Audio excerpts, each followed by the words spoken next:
the business of mixtapes and the financials of mixtapes was very hush hush because mixtapes were quote unquote for promotional use only. Like under the table. Yeah, so you really like as DJs, it was like a secret society. Like we didn't even really talk about like money or what type of money we were making or seeing or things like that. But like I literally that's when I really first started to like make money, and I would watch my bank account rise from like 5 to 10 to 20 to 50 to 75 to 100 to up and up and up.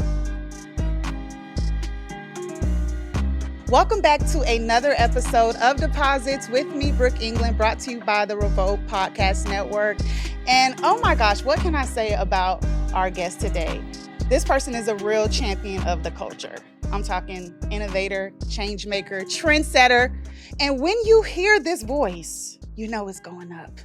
Everybody help me welcome the legend himself, DJ Drama. What's poppin'? Oh my gosh, what's poppin'? How you feeling? I'm feeling great. How are you feeling? I'm good. I love the money green. Yeah, you know what I'm saying? Deposits. You know what I'm saying? absolutely. I'm trying to get to where you at. Absolutely. Okay. But you know, it's raining today. You all might not know this. It's raining today. So it's like when I picked my outfit, I didn't know this was going to be the energy. So thank you for showing up.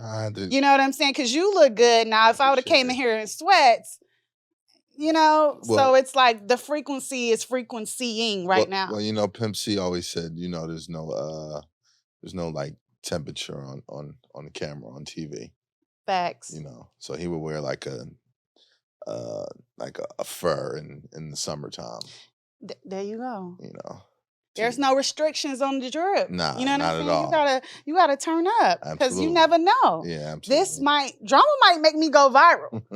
So I can't be looking crazy. You know what I'm saying? I always gotta be ready. Nah, you look amazing. Now, thank you. Now, it's so funny that you are sitting here. I always tell people how I have superpowers, you know, and I'm like, I can make people do things and I like manifest things. Okay. Be very scared. All right. But anyway, so I had you on my list, you know, to be here.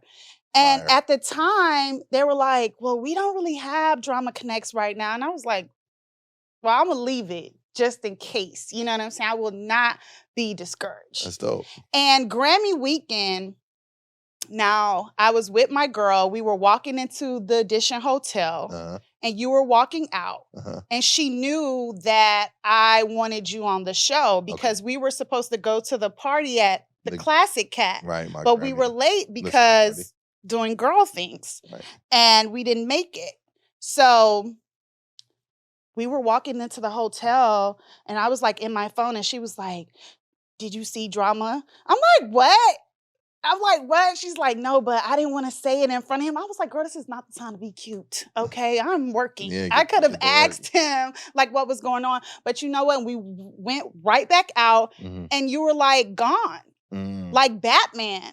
And I was like, so I had to have a talk with her. I was like, listen, you can't miss those opportunities. We're not groupies. Yeah. This is work. It's work. Never feel like when you're with me, because she's not in the industry, I was like, never feel like when you're with me, if you point somebody out that this is something to be embarrassed about. No, we have business to talk. I would have gave you the contact too. Like See? I do that a lot. Like if someone comes up to me and they want to do business, like I give my number out. And I have had other people in the industry be like, yo, you're so like open with your number. But I'm like, you know, you never know what could come from it. So do you think you're a workaholic?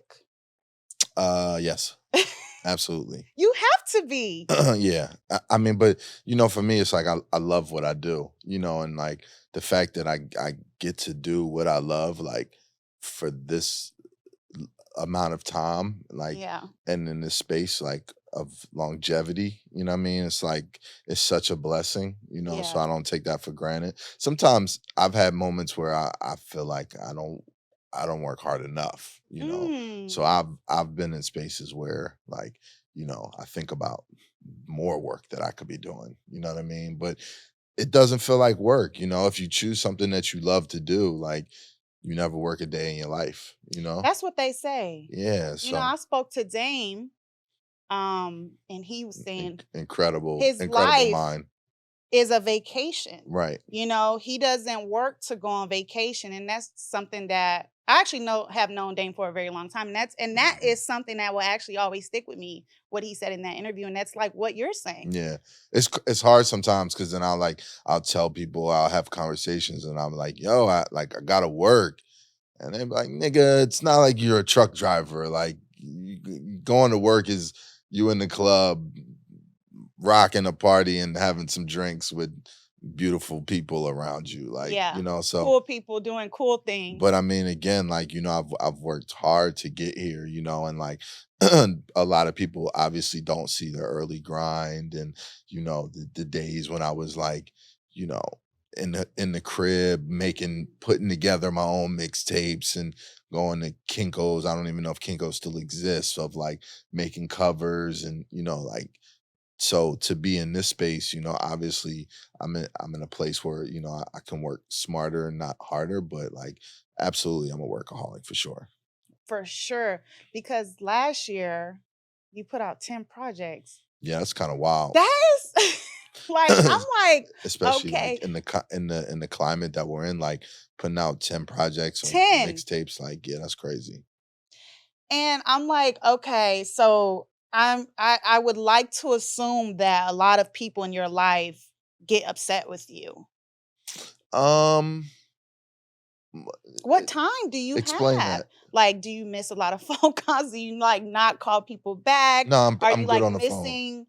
Oh, okay. Yeah, I answer all. I'm not one of those people. You know how some people have like 350 messages that they're unanswered or something like that. Yeah, I'm not one And of them. I don't even have 10 projects. Yeah, nah, I pretty much like respond to everything. That's good. So you put out 10 projects, but I can assume that you were working on more Multiple. Yeah, I got than a lot. 10. I got a How lot do more you coming. juggle that? Um, Good time management. Great team. Definitely have to have a great team. And I think that this many years in, like I know how to function to the point of like, use and utilize 24 hours in my day, you know. It just depends, as busy as I am, like it's like, you wake up, I go work out, I go to the studio, I get my work in, and if I'm on the road, I make sure that the work gets done. So, but I mean, I don't clearly do it alone. Like, I have great people around me that are very, equipped and assist me in, making sure that the T's are crossed and the I's are dotted. Yeah. Now, one thing you mentioned before I asked you that question was about like, the times you were home and, before all of this success that people Hmm. see now and people, know you have known you to do, right? Hmm. That's what kind of that is what this show is about, deposits. I don't know what they told you about this show. Yeah, I was but gonna ask you, how'd you come up with the name for that? Like, well, how I came up with the name deposits was basically um it's basically kind of what you said. Like we see people, we see the success, and of course, we want to know the drip. We want to know. I see you got the ice on, and it's like we want to know all these things, how much it costs, and what you did with those first big checks. But got you. it's also about the deposits that you've put into yourself and Dope. put into your career and the things that people don't see. I like You know that. what I'm saying? So Yeah. it's twofold. It's like, I like that. some people don't like to speak about the money and the Right, things right. that they've made. So we do lean into like the deposits they've put in I themselves. So love that. either way it goes, it's like it's deposits, Yeah, I love that. I love that. Thank you. So I know a lot about your career. Okay. Over 200 mixtapes. Yeah. Probably like 250. Probably like 250. Now you did try to flex with the extra 50. You know what I'm saying? How does that even happen? I know you have a lot of help and you've worked with some amazing artists in your career, Hmm. but do you still sit back and like, I can't believe that I've done that many? Would Oh, you be able to call out all 250? I don't think you nah, can. I can't. Nah, I could probably name. I could. Whew. It's hard. I could start. I don't know where I would get. Let's see. Lil Wayne, Jeezy, T.I., Tyler the Creator, Jim Jones, Cameron, Fabulous, Meek, Dead Prez, Rhapsody, Dave East, Boosie, NBA Youngboy, Snoop, G Perico, Nipsey Hussle, Gucci Man, whew, Cash. Cash Doll, and these are just some of the recent ones. Jeremiah, Chris Brown, Pharrell. We could go on for days. We could literally go for days. Listen, you see, I'm not really jumping in because the people that I would have said, you said them. Yeah. I think like when I think about your career, you are connected to so many legends. Right. And you started with T.I. I did. Well, he was the first person that you did an individual mixtape with. Yeah, Gangsta Grillz, for those who might not be familiar with the mixtape series, like early on in its inception was just like a compilation of all the hottest songs like in the South at the time. And me working with Tip early on, it was the first time we did a project where it was like solely one artist. So that was how like the Gangsta Grillz, as people know it today, as like a mini street album started. Like it started out with T.I. being the first of that artist. Now, when you met T.I. and you started working with him for the first time, did you know that his career would be what it is today? Like, what did you think like going into that situation? No, I had no idea. I mean, the first time I met him, I got a phone call from his manager, Jason Jeter. And it's crazy. And it's one of the reasons why to this day I still like give out my number, or, I'm very like social with new people I meet, because that was the first time I ever got a call for somebody to work on, like, that called me like, yo, I got your number off the back of one of your mixtapes in the barbershop. I want to bring this artist through to do a freestyle for you. Like, imagine if I would have said no, you know what I'm saying? Yeah. So Tip came through. He was still kind of like, quiet, like reserved, and he did a freestyle for me. And like at the end of the freestyle, he said like, I'm the king of the South. And like I remember looking and telling my partner at the time, DJ Sense, like, yo, this nigga's crazy. Like he said he's the king of the South.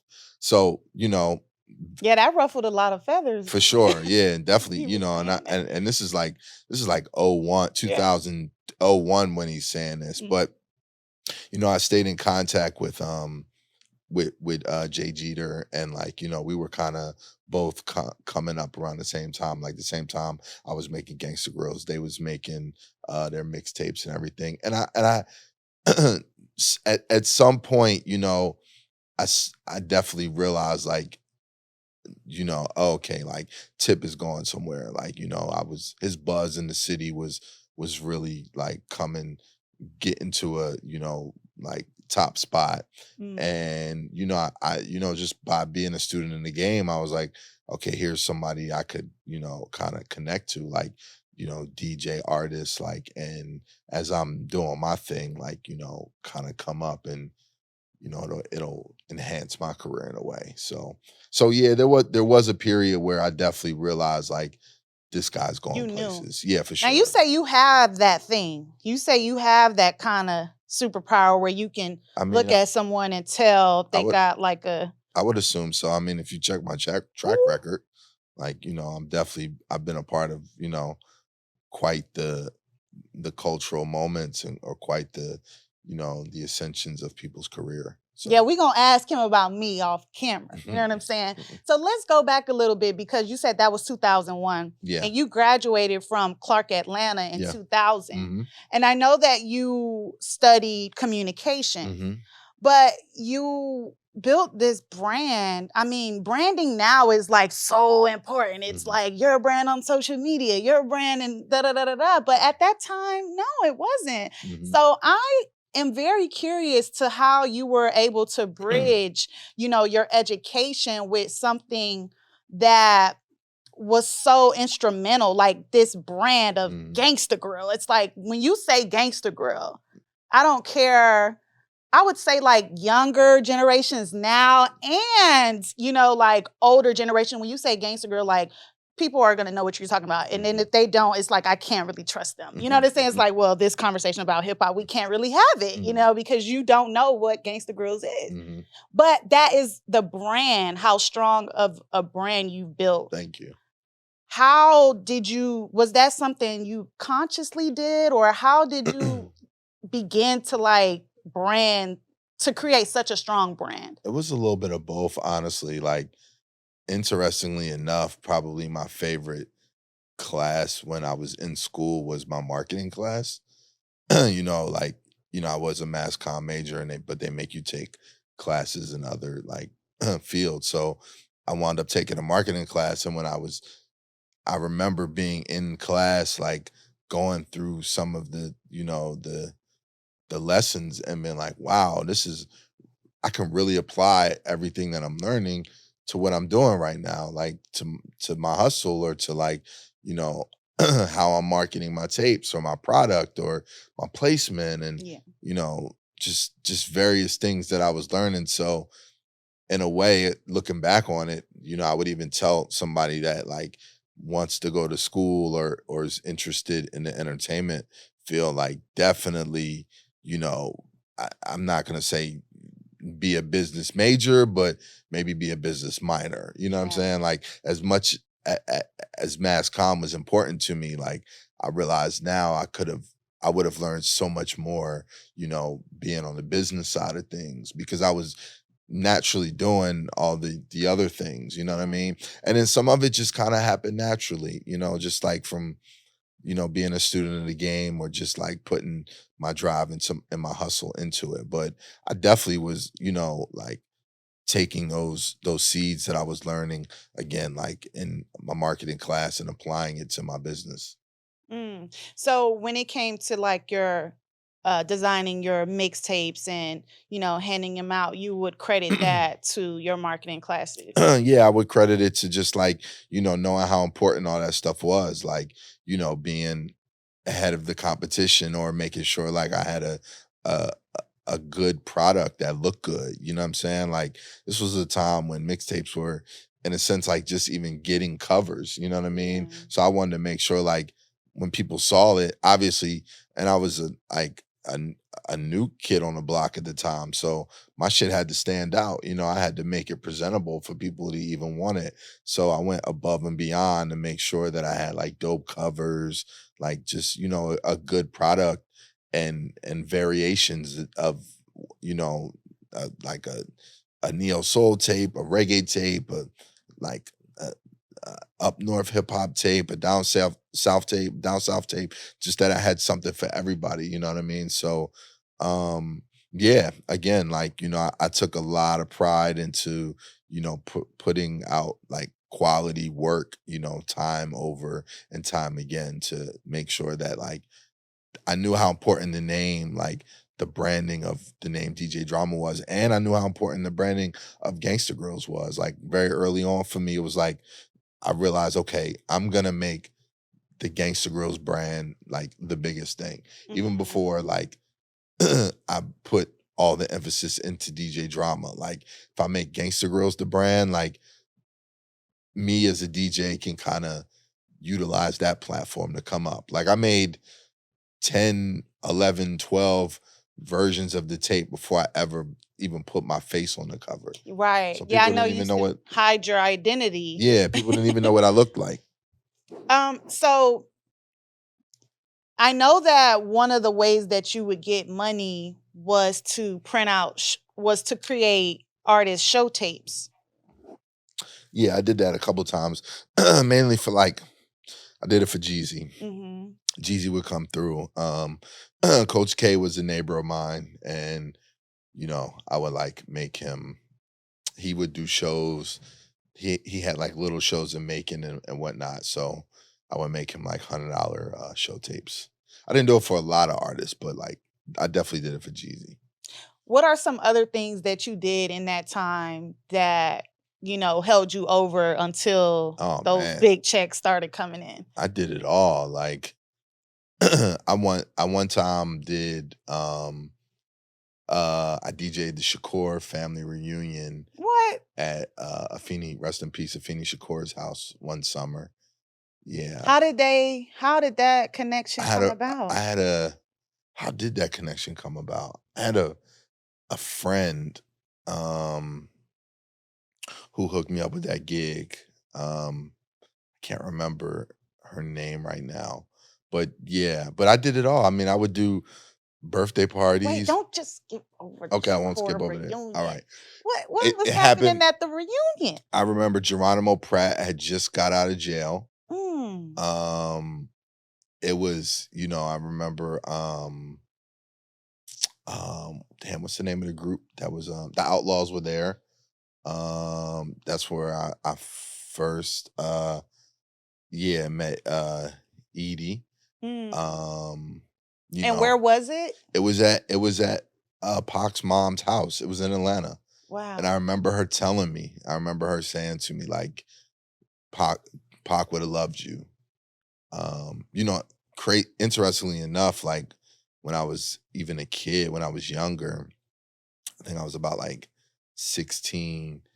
I don't know if I've ever told this on camera, but I went to this like youth retreat one time and I used to have dreads and Pac's sister, like I had cut them off, but I was like I wanted to grow them back. I had an afro and one of Pac's younger sisters like braided my hair up to like put it in the dreads again. And she used to like tell me stories, just like Pac was her brother and stuff like that. And then, if I'm not mistaken, she was at the party too. And it was dope. I mean, it was legendary. This was a couple years obviously after his passing, but just Mhm. like being in the presence of his family and, as hip hop royalty, like, being around Afeni and like it was a fire gig. Like it was a dope time for me. That's And iconic. and it's like before I was quote unquote DJ drama. So, I'm just like a budding DJ, getting a gig trying to, rock. So what type of music did you play at the reunion? um I played a lot of hip hop, a lot of, definitely a lot of Pac. And then, it was a family reunion. So, you playing Frankie Beverly and Maze, you playing Michael Jackson, you playing, music for the grown folks and Yeah. stuff the kids could vibe to. Now I know you have an extensive vinyl collection. Were you on your vinyls or I was still on vinyls. Yeah, I had an extensive vinyl collection. I actually just recently lost it. I had all my records in storage, and the storage unit like lost touch with me, and they I think I some because they lost touch with me. I went over like the 90 days Yeah. of paying the bill, and by law they're able to like Sell it. sell it. So they sold my unit. I had it since 2005.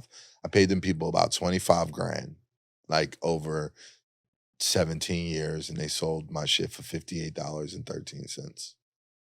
Had Sick. all my like every piece of vinyl I ever owned, all my old. But why you never moved it into your I home? made a mistake. Yeah. Yeah, that's one of my biggest regrets. Like as soon as, I had moved and I had some space, I never moved it. I was just being lazy. Yeah, you kind of like didn't want to deal with it. Yeah, I to this day I'm so regretful that I didn't do that. Dang. Lesson learned. Yeah, don't lose your stuff. Lesson learned. Okay, so what are some other ways that you were able to keep the lights on? I did it all. I mean, like I said, like I was doing weddings, I was doing family reunions. I probably did a bar mitzvah or two. I was going to all the colleges, hustling mixtapes. I would go to like CAU campus or Spelman's campus or Georgia State's campus and like, sell my mixtapes. And I would, on a good day, I would come home with like $400, $500, $600. And like at that time, in my life, like that was, a good living. I literally never had a job after college. The only like quote unquote like job I had was I went to go work on Baby Boy, the movie, in LA for a couple weeks as a PA, a production assistant. And after that, I was working for a little bit. I had my first like overseas gig in London. So I told him like, yo, I gotta go to London for this gig. And then when I went, I was like, I don't know if I really want to go back to set because I kind of felt like I was starting from like the bottom level, Yeah. in the film business, and I had already made a name for myself as a DJ. So I was like, I'm gonna focus on my DJ career. But yeah, I mean, I was, one thing about me, like if anybody who knows me from those days knows that when it came to a hustler, like I was a hustler, like You was grinding. yeah, I did it all. I would, I was doing clubs too. So, I would have like the 10 to 2 slot or the 12 to 2. I'm sorry, like it was either in Atlanta, it was the 10 to 12, it was the 12 to 2, or it was the 2 to 4 slot. Those were the three slots you would get at the club to DJ. And, we had like at the time in Buckhead, there was like the club district. So like Thursday, Fridays, Saturdays, literally almost every night of the week, it was like just on one street, 6, 7, 8 clubs that were popping. And, I would go work, like I would do whatever. And I was probably making $300 a party at that time. So, but it was But paying the that's not bills. bad, actually. No, it's not. I mean, for, in your early 20s, Yeah. like, And at that time too. yeah, it was, it was fair, you know what I'm Yeah. saying? It's not, you couldn't get me to come out the house for that now, Of but course not. like that is, I pay my dues though. Yeah. And I was handing out mixtapes and, like introducing myself to people and just doing whatever it took, like really doing whatever it took.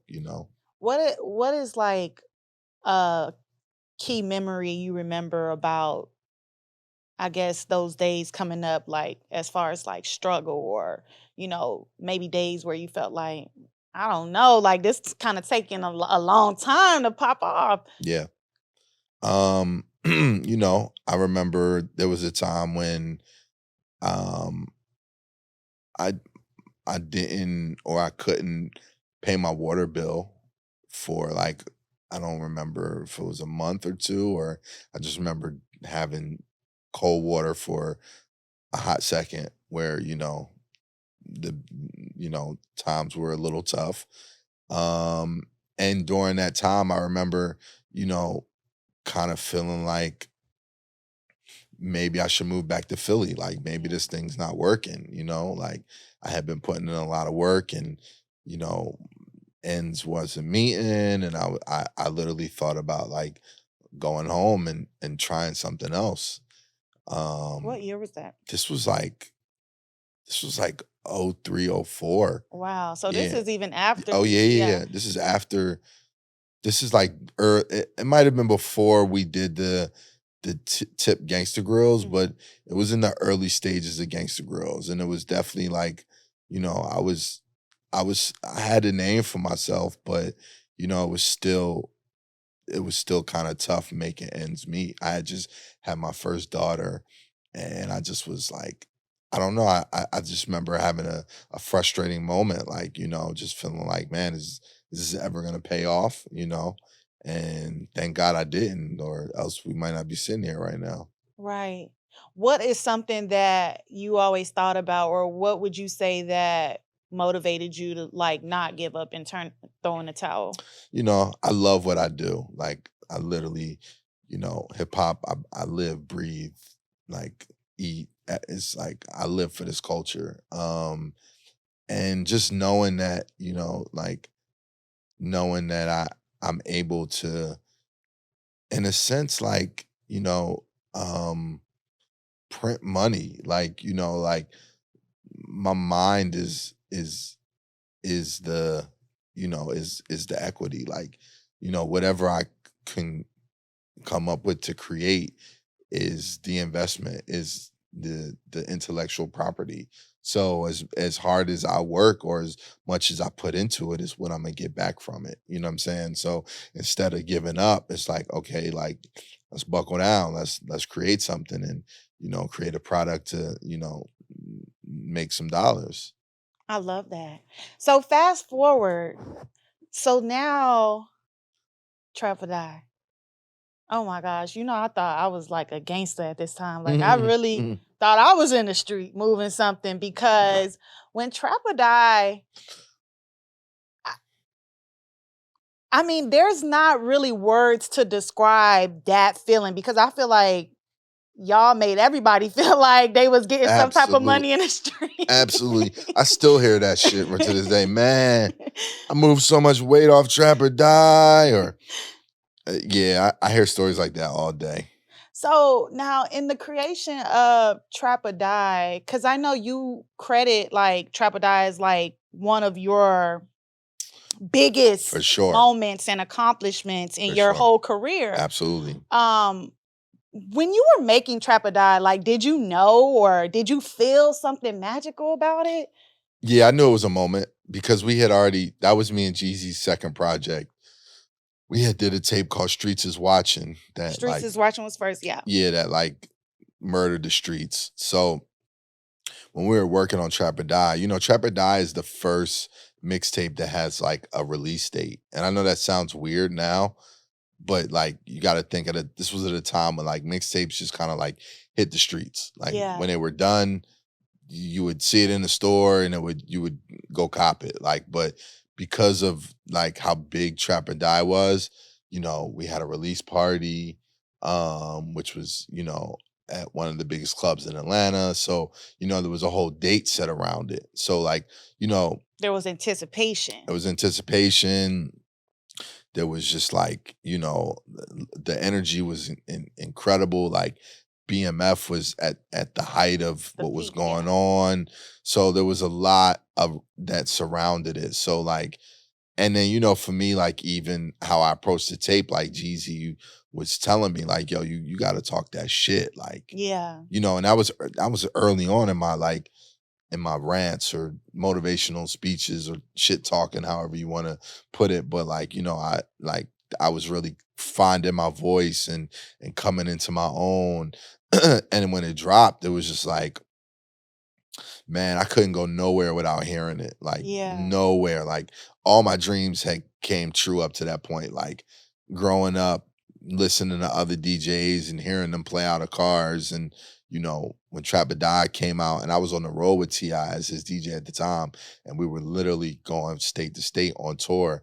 And I heard Trap or Die play in every major city across America. And I was like, oh, I made it. Like I'm here. And the DVD, that was one of the first mixtapes that like came with a DVD. So that was the first time people really literally got to see what I looked like. Like at that time when people heard the name DJ Drama or they were familiar with like Gangsta Grillz, like, based upon the sound of my voice and how deep it is. And they thought I was like a fat, dark-skinned nigga. You know what I'm saying? So niggas saw the Trap or Die DVD, like, hold on, like, that light-skinned ass nigga. That light-skinned. Like, that's the nigga with that voice. Like, hold on, something's not right. So it was a lot. Like, it was a time, I mean, to this day, people still say Trap or Die arguably is one of the greatest mixtapes of all time, For sure. It's 18 years ago, you know what I'm saying? So it changed my life, it changed Jeezy's life, leading into the album. It was a hell of a time. Yeah, I want to talk about like how it changed your life, like financially, because I've heard you actually say like you had come to a point where you were making so much money you didn't even know what to do with it. Right. I didn't. So around that time I had hired a guy by the name of Jason Brown, who I definitely have to credit for really helping me get my business structure in order. So before that time, I was making mixtapes and I was like moving them and making money, but like it just wasn't it wasn't adding up. Like I wasn't, I was putting a lot of money out and I wasn't seeing a lot in return. And when I brought Jason Brown on, who was like at the time working with a rival DJ of mine, and we had kind of had some static, and then he approached me about working with me. He really brought a good business structure to like what I had been building to that point. And yeah, so we had created like uh, a great system of of moving units and moving product. And this is at a time like when the business of mixtapes and the financials of mixtapes was very hush hush, because mixtapes were quote unquote for promotional use only. So Like under the table yeah, thing. so you really like, as DJs, it was like a secret society. Like, we didn't even really talk about like money or what type of money we were making or seeing or things like that. But like, I literally, that's when I really first started to like make money, and I would watch my bank account rise from like 5 to 10 to 20 to 50 to 75 to 100 to up and up and up. And I don't come from money, so I didn't know at the time about like investments, retirement funds, like stocks, bonds, like property, shit like that. So I was just looking at the money sitting in the bank. You know what I Yeah. mean? Like, just happy to be able to see a number. You know what I'm saying? So not, I didn't like thinking I was doing something by putting it in a savings account and like making a penny off every 50 grand. You know what I'm saying? So I didn't know any better. So I was just like excited to just have money in the bank, and thinking that, okay, like I'm getting money. But yeah, that literally was when I first really started to like see some real money. Was it like one particular deposit? Like was it one big check, or was it like, what was it? Take Now, us to the moment. it was just kind of coming, like it started to just come in and come in more and more. And as those years went on, like, when Trap or Die came out, and then Dedication came out, and then, you know, this tape came out and that tape came out, and I had mixtapes that were not just momentarily mixtapes. Like, they literally were, like albums that people consistently wanted, to purchase. Like, so it might have been a year, 2, 3 years in, like people were still, I had catalog, you know what I mean? Mhm. Like, and when I say catalog, it means that like, I had built up a Body. repertoire, a body of work that people consistently were interested in. So all those, projects were consistently selling. So I started seeing money from that. And then this was around the time when I first got my record deal. So, I got a huge check like in advance from Was that the um biggest check you ever saw in yeah, one? absolutely. At The that, record deal? yeah, for sure. Atlantic? Yeah. Was Grand that Hustle the Atlantic. as the group, or No, that was for DJ Drama, like for the Gangsta Grillz album. That was the biggest check I had seen at that time, at like one big lump sum of money. now that was interesting because that was after the raid, right? No, this was before the That was raid. before the raid. Yes, before the raid.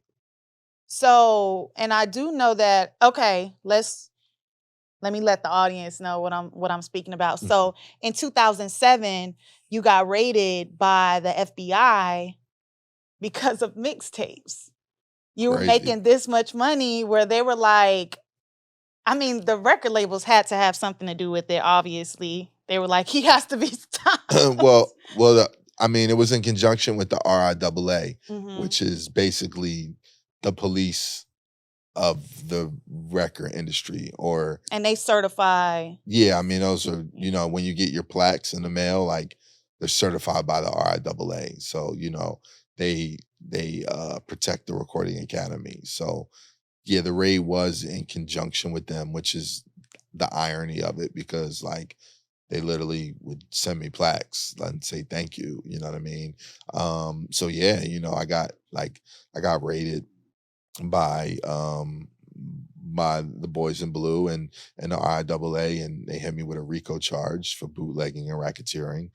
And I was the farthest thing from a bootlegger. Like, I was working directly with artists, directly with the record labels, you know.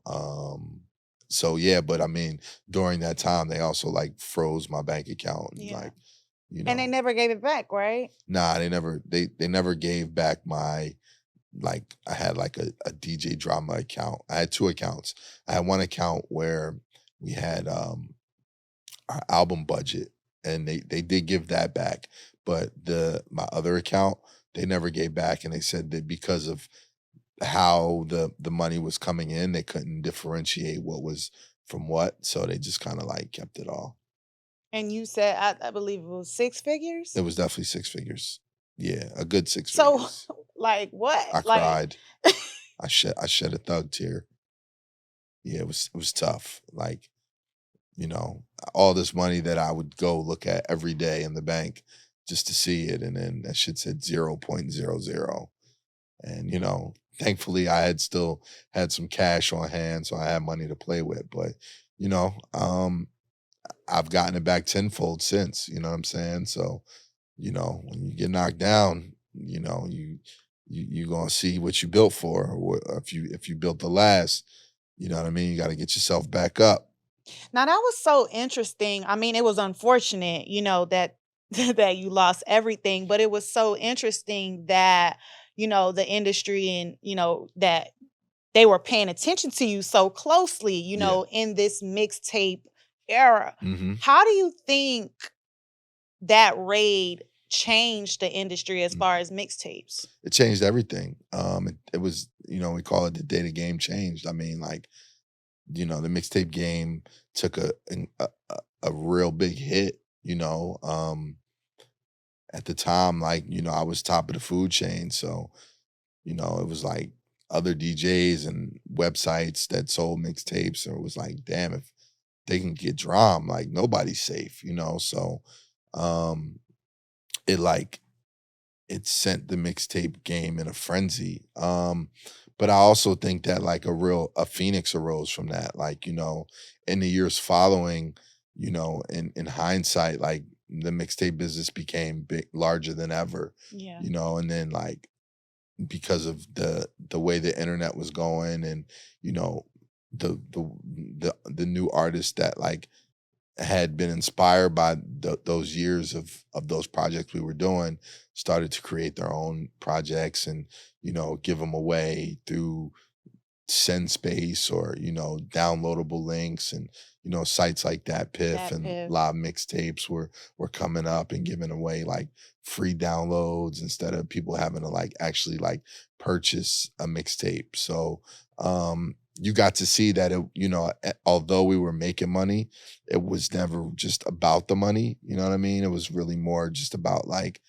doing what we love, like for DJs and for artists. So, and then those sites, got so big that they started like To cutting. monetize. Yeah, they Yeah. started to monetize and cut real checks to the DJs and to the artists. And, like, there used to be like those mixtape sites would have like literally countdowns of when a project was going to drop because it was so anticipated. So yeah, I look at it like a phoenix arose, from that situation.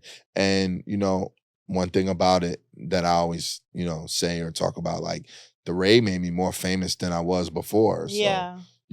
like I became like a martyr, or I said I took the fall for hip hop. Like people who weren't familiar with me before, like because of that and the attention that it got, like I got a new level of fame that, then led me into my album rollout, and, just a new fan base that was like, oh, that's DJ Drama. Like it's the guy that got locked up for mixtapes.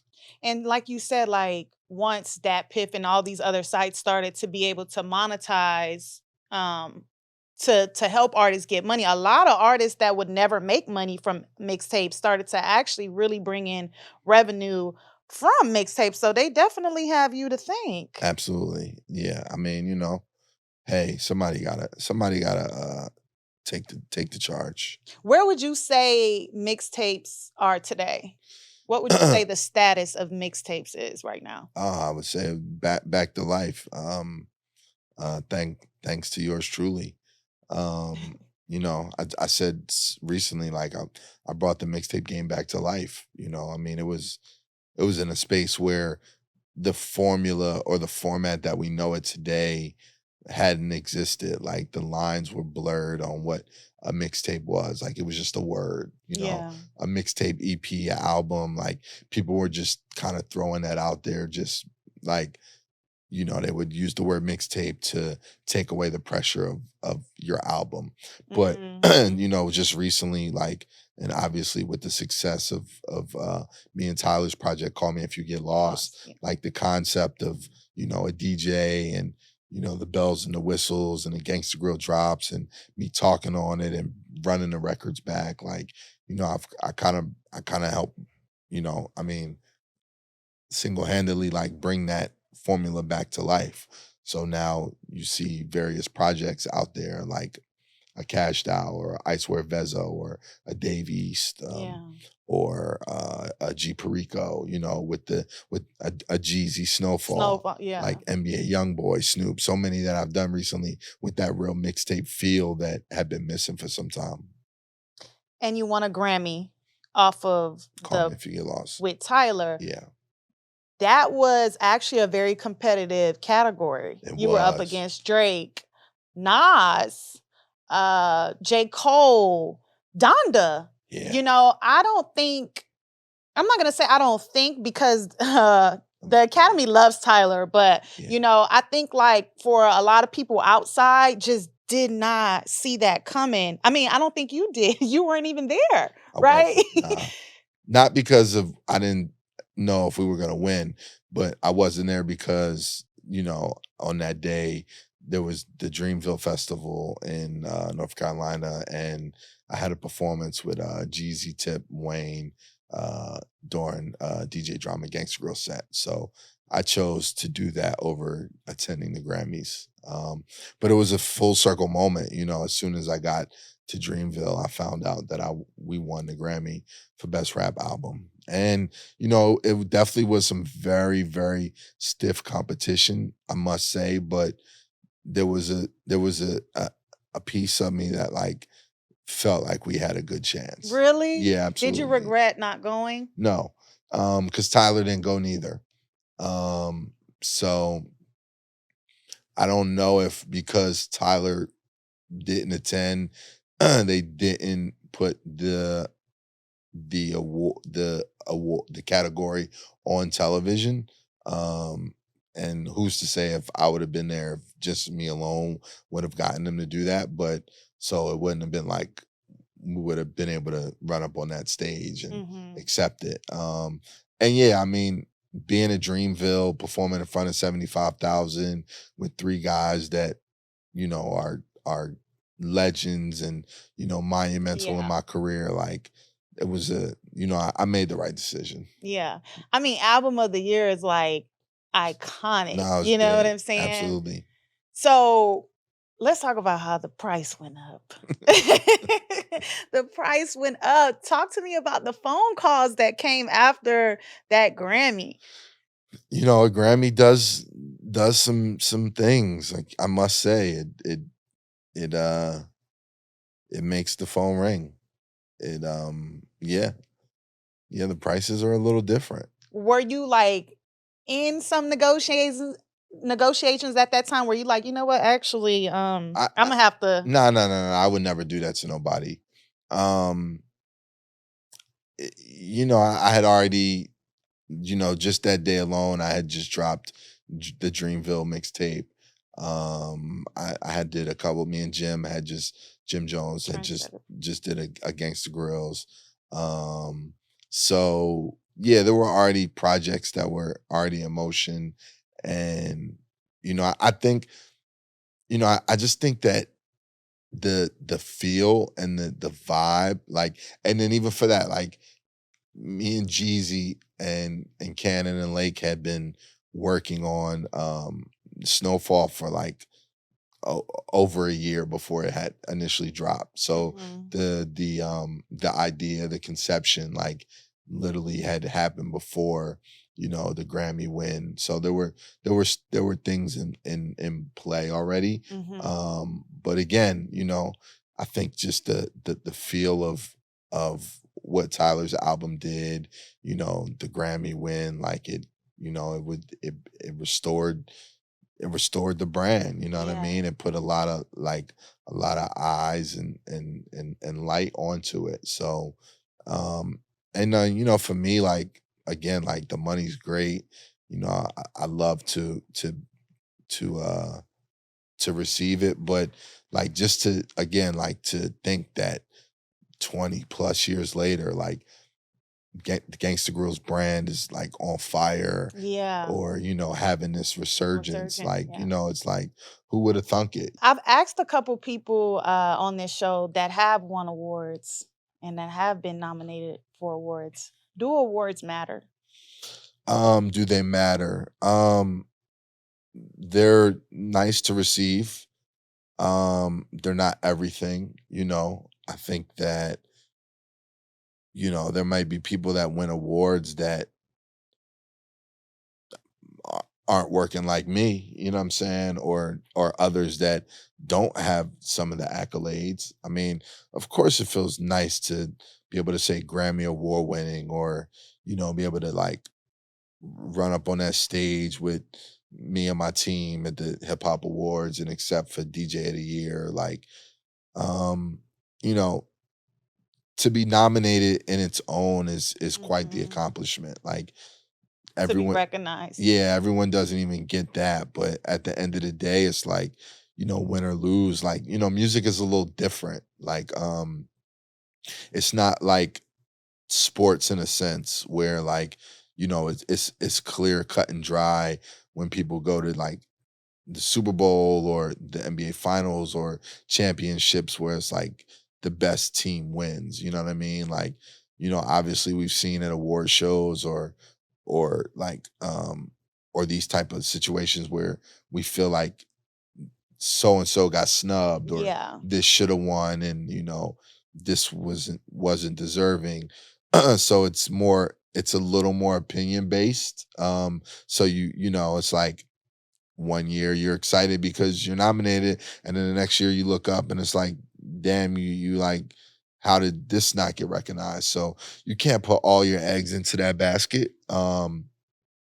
And I don't work thinking about, you know, is this gonna win, or is this gonna do that? But like, yeah, sure.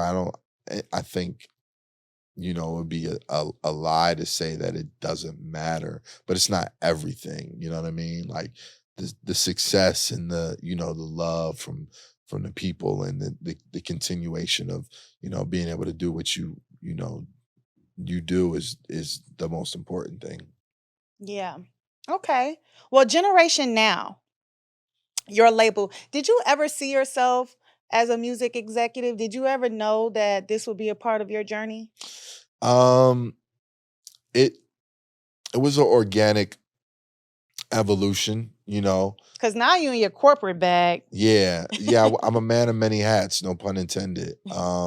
So, you know, it started as it was happening. I was kind of like navigating and watching how like this part of my career was slowing down, and this part of my career was picking up, and you know, originally getting my A&R gig at Atlantic, and then turning it into, you know, us starting Generation Now as a production company label, and then turning it into a fledged label.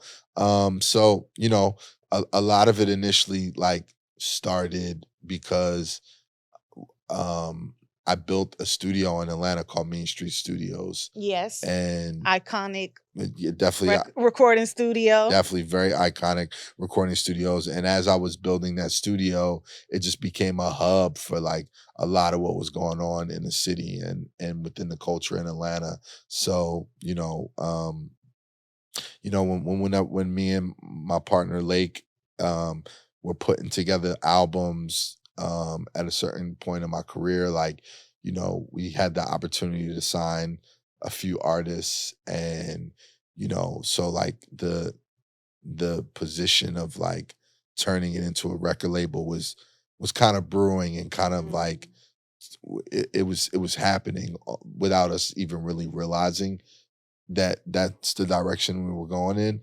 And you know, like being an A&R or being an exec, like I've been doing that with Gangsta Grillz for some time. It just hadn't been looked at it in that manner. Formally. You know what I'm saying? Yeah. Formally. So yeah. So you know, it's a dope bag to be in, you know, the success of our label, you know, the success of our roster is like, you know, we wanna be one of the greats. How do you feel like that side of your career is different from your Like artist artistry? side? Yeah. It's more of like a background role, you know? It's more of like what a selfless to do what's best for my artists. You know what I'm saying? Like I'm not there to be DJ drama unless called upon, you know. Yeah. And it is called upon, you know, especially early on in their careers. Like because of who I am, I'm able to walk them into rooms or put them on stages or, you know, do things that, you know, they might not be capable of doing at that point in their career. But I'm also, you know, just there to guide and, you know, to give my shoulders for them to stand on, you know, and then like let them shine, you know what I mean? And be able to, you know, watch from, you know, the sidelines and watch them take off and, you know, be successful. And like it's like it's a great feeling, you know what I Yeah. mean? To be able to like watch and be a part of like artist career or, you know, young talent that like have kind of almost in a sense like came up on us and then, you know, watch them like be superstars, you know, to the point where, you know, I'm in their presence. Motherfuckers don't know who the fuck I am, but they know who they are. You know what I'm saying? Yeah. And it's a dope feeling, and I say that with pride. You know what I Yeah. mean? Like wow, look what we did. You know, and you know, like it's been an incredible journey. When you say things like, you know, you've been able to receive the fruits of your labor tenfold, like, was there ever like some things that growing up, you like, when I get money, this is what I'm gonna buy, this is what I'm gonna do? And have you been able to do those things? Trying to think. I mean, I feel like I've lived out like, you know, for me, just like my goal early on, to be honest, was just to get my name on a flyer. Like that's really what I wanted to do. Like as basic as it sounds, like I can't wait to get my name on a flyer. And then I think my next goal was I can't wait to hear my mixtape out of somebody's car. You know what I mean? Or you know, like I've crossed off a lot of things on my list of things I've done in my career that I never in my wildest dreams imagined. Like I never saw none of this. Like, you know, and not to say that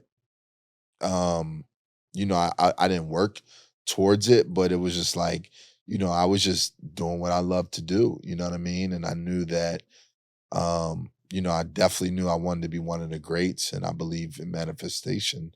And, you know, I would put it out into the universe, the things that I wanted to accomplish. But yeah, I don't know if there was like, oh, when I do this, I mean, I remember early on, like, you know, buying my first Benz and Mhm. like wanting to get that. But like outside of that, like, you know, I've just kind of just been going with the flow. How many cars do you have now? Um, I only just like 4. Like 4? Yeah, not crazy. What are the 4? Um, Nothing crazy. yeah, got like a Rolls Royce, a Maybach, Sprinter, Alright, and a Toyota. alright. Yeah, I see you got your jewels on. yeah. What about your jewelry collection? How much Uh, would you say it's worth? it's a good question. It's up there. You know, it's more than the feds took. I know Yeah, that's it's right. more than what the feds took. Is it more than the cars? Is it more than the cars? Uh, I think that might be on any given Sunday, you know. It's probably about it's close. It's close. What Yeah. would you say is your greatest investment? What is the investment that you're most proud of? Oh, um, my daughters. Oh, For sure. my kids, if that counts. Dame said the same thing. Did he? Yeah. Okay, So it great, counts. Family great. definitely counts. Great minds think alike. Okay, so before you go, let's see. I think we covered a lot. Oh, this is actually a good one. Okay. The nickname Mr. Thanksgiving. Yep. Do you find that, or because you have the name Mr. Thanksgiving, do people in your family or expect you to host Thanksgiving? How does that work? I'm gonna be honest. So earlier on in my career, when I first gave myself that nickname, there was a lot of pressures, like where I would always get booked on Thanksgiving. Like, so I would always have to work on Thanksgiving because I call myself Mr. Thanksgiving. So people would always call for me to do gigs. So I would be on the road. So it was like, it's kind of like, fuck. Like, you know what I mean? Like, you want to. So you weren't really with your family a lot. No, it was tough. I wasn't. I would try to like have Thanksgiving early, but I would always have to leave out and go work on Thanksgiving.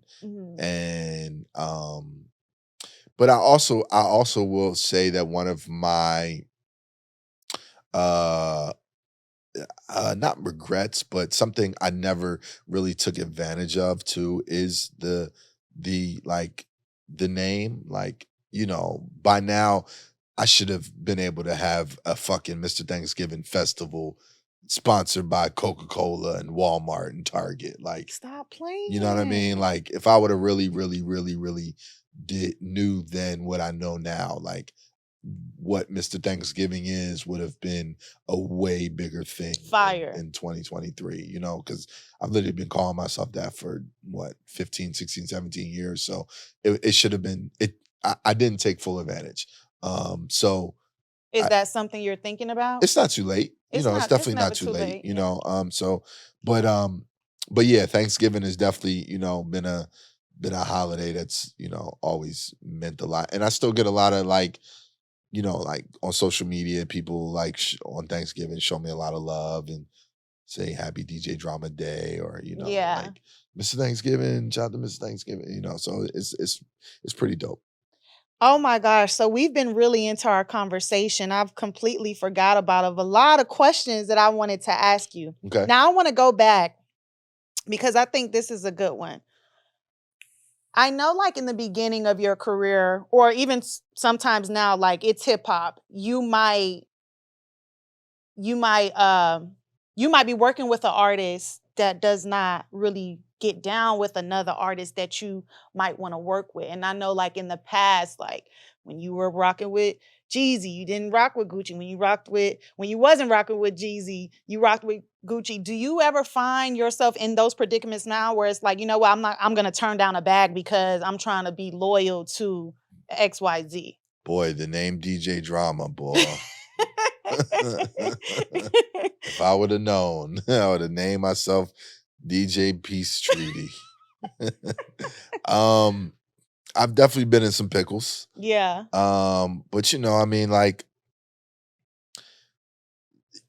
there have been times where I've done tapes where, you know, I've put it out there to the person, like, look, like, we can work, but like, you can't use this platform to take shots at X, Y, and Z. Like, I can't be in that. And it's weird because it's like, you know, like, I guess because of my placement, like of how I'm such a figure in these projects. Like, it's not like where a producer who technically could do a beat for somebody who gets dissed on that beat is you're like, in it automatically. Yeah, like I get put in it because of who I am or like what I'm known for. So it's like, you know, I ain't got nothing to do with that. But unfortunately, you know, it kind of has came with the territory.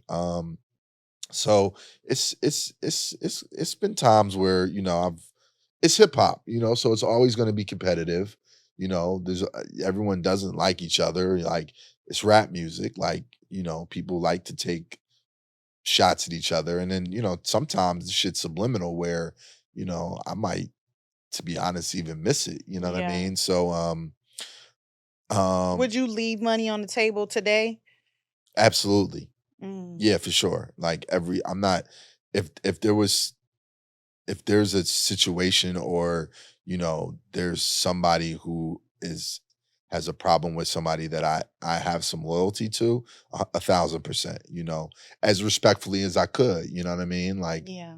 you know, it's also not my place to like involve myself, but, you know, I've created a lot of important relationships over the years, you know, and there's a lot of endearing people to me that have meant a lot to my career. So, you know, at some point, like you got to stand for something. You know what I mean? Like, you know, like you unfortunately, like they're, you know, in times of war, like you got to pick a side. You know what I mean? Yeah. Like so, um, you know, it just varies. It just depends on the level of where it is or where it's headed. But like, you know, if somebody, if somebody's coming to one of my guys, like I'm like, yo, I can't do that. Like, nah, I can't be a part of that. How many times would you say that you've left money on the table? um, a couple for sure. I don't know if I could count, but there's definitely been some times where I've had to, you know, respectfully like declined, or, you know, not been able to do something just because of the energy that was out there. And to be honest, like, you know, on the other side, people have understood. They've, you know, they've, I think, I would hope they've respected it in a sense, like, you know what I mean? Because if the tables was turned, I would do the same for them. Yeah. Okay, so how much hate mail did you receive for saying "I Just Wanna Rock" is the new anthem A lot, over "Dreams and Nightmares"? a lot. Wasn't I didn't get any actual letters in the mail. Well, Uh-huh. I might need to check because I might have, but Well, hate mail on as social in media, oh DMs. yeah, it was they was murdering me. Yeah, I don't know if I posted something about it. Like there was this guy in Philly trying to get on the bus, and he was like he was jokingly handicapped, and he couldn't get on. And I was like, me in Philly after saying, uh, "I Just Want to Rock" is the new anthem over Dreams and Nightmares. So yeah, I mean, shit, I was, you know, it was a compliment that my opinion went so far. Like, I know, right? you know, I was showing love to That was trending. yeah, it was crazy. Shit was I had people yelling shit at me at fucking Super Bowl, and blaming me for the Eagles losing and And Uzi had a nice statement. oh, he did. He did. He handled it very graciously. Diplomatic. Very diplomatic. You know, and by no means did I mean any like harmful intent, or was my statement to like pit the artists against each other. You know, I was just a lot of people left out was that I said this year, like this year was, Context is key. yeah, like just this year. Like I wasn't trying to take anything away from Dreams and Nightmares. We all know what that song meant. It was just this year, you know what I Yeah. mean? But you know, a dope mashup came out of it. I don't know if you ever heard it, but there's like a Dreams and Nightmares and I Just Want to Rock like mashup record that a DJ in Philly made. I'm sorry, I forget your name right now. I But have not. yeah, super fire, super fire. So, you know, then I started to like play at the clubs, and you know, other DJs would joke with me when they would play Dreams and Nightmares and I Just Want to Rock. But it's all in the name of good fun. Like, you know what I mean? Like, yeah, but I definitely caught a lot of bullets for that. Yeah, I was but I like, got thick what? skin, man. I've been catching bullets for a long Because you time. didn't even walk it back right away. You kind of like was standing in it. Nah, I never walked it back. I mean, you know, I said what I said. You know what I'm This saying? year. Yeah, I'm for this year. Like, I Just Want to Rock was the new anthem for the moment, and you know, it was the energy around it. But you know, they're both great songs. They're both incredible artists. You know what I'm saying? And you know, all of us being from Philly, like definitely, you know, want to rep for the town. You know what I'm saying? So, yeah, but unfortunately, the Eagles lost, so, you know, Yeah. Hopefully next year we'll be able to play Dreams and Nightmares, I Just Want to Rock, fucking Freeway, What We Do, and a whole new Philly anthem for when we go back to the Super Bowl and win. Yeah, because that was kind of crazy. Okay, I promise I'm gonna let you go after these two. Now I know you said you said awards matter. Yeah. So lists have been okay. a big talk. The lists are really getting people. I want to do them. They need to do a greatest DJs, a 50 greatest DJs list, or fucking 50 years of hip hop. Yeah, I want to see where I fall on that. And if it's not top 2 and not 2, I don't know. Don't play with them. It's been a lot of legendary DJs.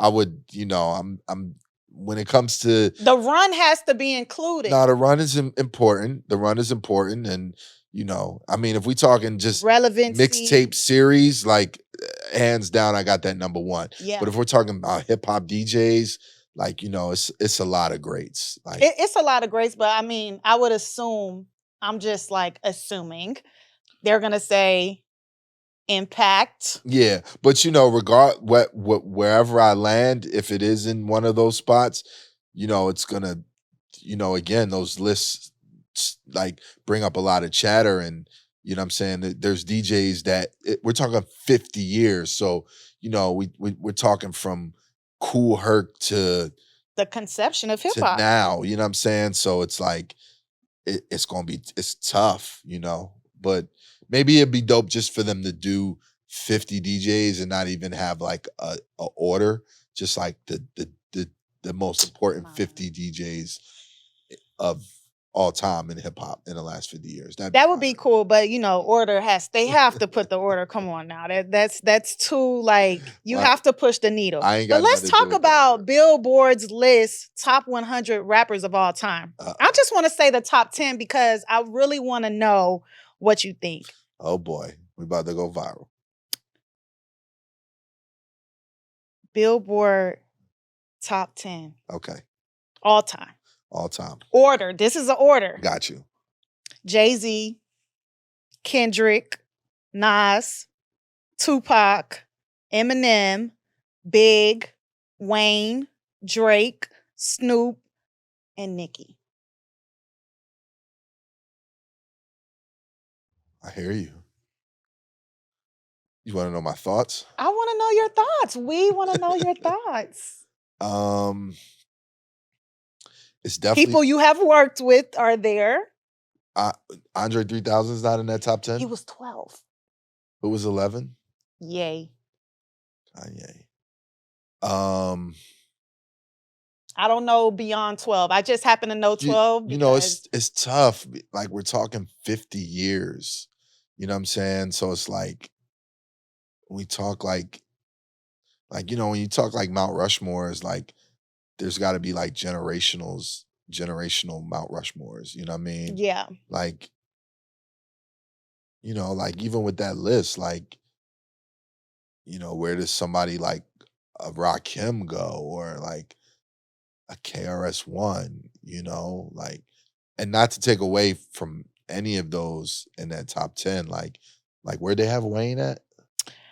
Wayne is 7. Yeah, that's kind of crazy. Where would you have Wayne? He's in my top 5. He's definitely in my top 5. But 5 is hard. Like, 5 is hard, like Ice Cube's not in the top 10. Like, I'm glad Snoop is there. Because I feel like when those lists come about, Snoop's name doesn't get mentioned enough. Not in 10 for sure. Yeah, definitely in 10. And he arguably could be in 5, Yeah. Like, yeah. Where's Cole? I only know up till 12. Where's LL? LL. It's tough, but I mean, Ross. There's Ross, Jeezy. Tip, Tip. But top 5 is hard. It's like, you know, it changes for me at times. But I mean, you know, when like there's certain names that are of course, like when you talk Hove, you talk Drake, you talk You would put Drake in your 5? He might be. Who's your 5? He's Who is definitely in drama my 5? he's definitely in my 10 for sure. 2023, who is in drama's top 5? Oh man, don't do this to me. Hove, Wayne, 3000. What's that? 3? Mm-hmm. Hove, Wayne, 3000.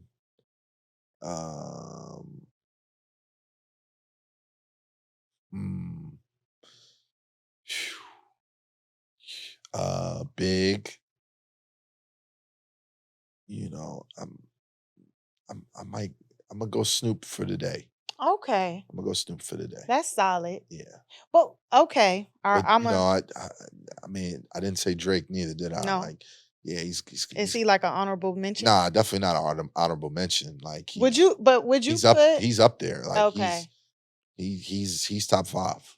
Yeah. Like, but you didn't mention Kendrick. I didn't mention Kendrick, and he's up there too. It's tough, you know. Yeah. It's a complex thing for sure. Would you have Eminem in the top 10? It's tough too, you know. M deserves to be mentioned as well. In top 10? Where's he at on the list? M is 6. Yeah, I mean, M is, you know, lyrically. No, M is 5. Lyrically, like impact, like sales, you know, longevity. Like he checks off a lot of boxes. He do. Yeah. I'm gonna say one thing and then we can move forward. Okay. I never hear people turn on Eminem music. And that's been part of the discussion. You probably don't run in those circles because clearly somebody's playing it. Because even when like the algorithms come out or like the views, like M's in there. So somebody's playing it. Yeah, somebody. Yeah, somebody's playing it. This has yet to be determined. Who? I mean, you might catch me listening to some shit. Really? What Eminem song would you put on today? What you mean? Like, if you were, I don't know what you would be doing. Would you put it on in your car? Taking a shower? Working out? Maybe working out. Maybe working out for sure. You know, working out. Real quick. Working out. I might put a M album. Get that energy pumping. Yeah, definitely like the early M. Like, yeah, the Marshall Mathers. Marshall Mathers LP, some shady LP. Like those are classics. Okay, cool. Yeah. Okay, last one. I promise. Now this is gonna be quick. This or that. 5. It's only 5. Okay. 90s rap or early 2000s? 90s. Because that was like my teenage years. So, you know, I think that's what helped shape me. You know, I think those are the, you know, that time in your life, like high school, like, you know, early adulthood, like those, you know, that was. What album? Quick. One album. One? Mm-hmm. The Chronic. Okay. Ready to Die. Illmatic. Smith & Wesson. Diggable Planets. No, All Eyes on Me. All Eyes on Me. Yeah, we could go on for days. Okay, cool. Enter the 36th Chamber, Midnight Marauders, Stakes is High, like the Infamous. Yeah. Yeah, we, you know. Okay. Lethal Injection. I could do that all day. You know, performing or recording?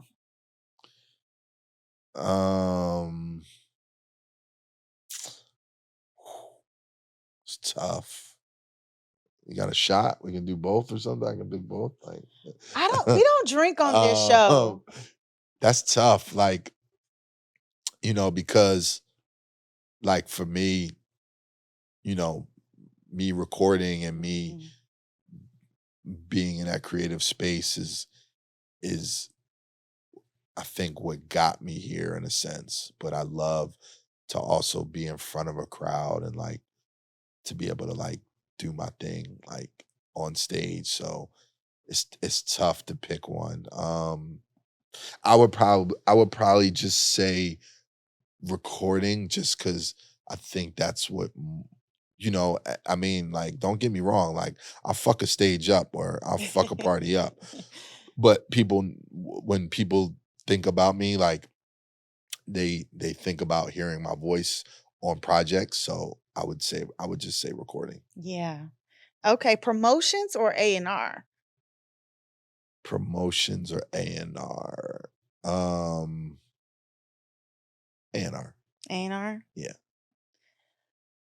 Okay, Serato or vinyls? Serato.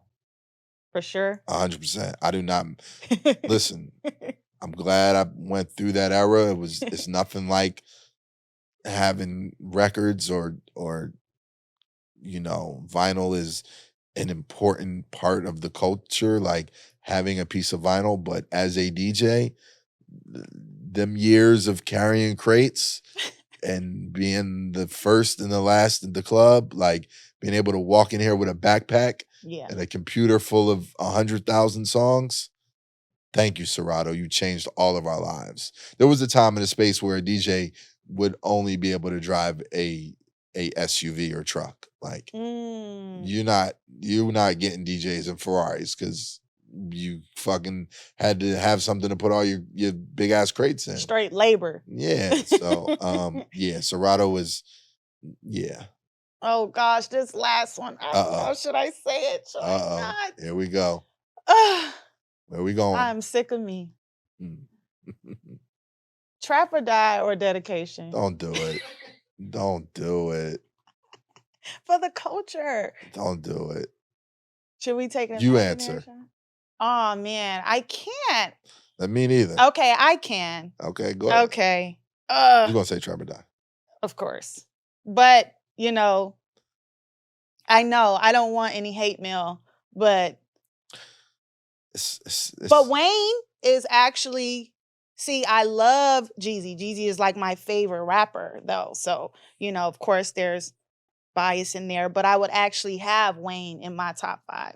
You know what I'm saying? Okay. And I don't think Jeezy is not in my top 5. Okay. If I'm being like, right.